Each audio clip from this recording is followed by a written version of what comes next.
One word to describe the Alpha course. Inspirational. It's strength. Explanatory. It's awesome.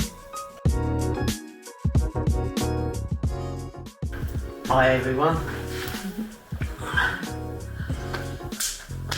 A person called Graham. I used to work with him and I knew he was a Christian, but I didn't really want to know anything to do with him really.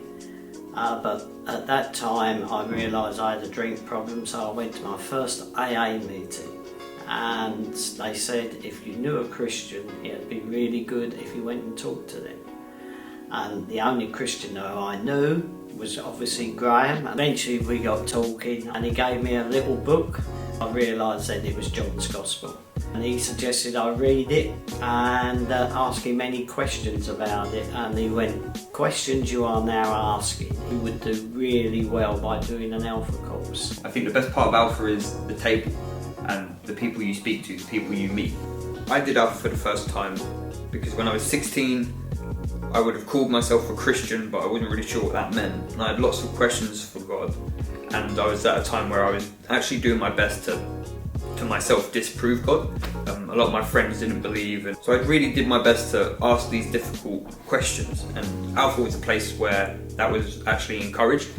So I didn't go into Alpha with the expectation of confirming my faith, but actually to challenge it, which was important for me to do when I was 16, to ask these really difficult questions. Not just hear the answers, but to see more evidence than I had seen before. Hearing things that I hadn't seen before, particularly about the Bible, really stood out to me. The things that it teaches you about how the Bible came to be, why you can trust the Bible, and the authenticity of Jesus and the historical man that was Jesus, and all of the evidence that there is for him. To anyone who's really searching, you know, because obviously with you, most people are trying different things. They're not satisfied maybe with their life or what's happening to them, but I would definitely suggest doing the Alpha course after all, just 10 weeks, and it's really good.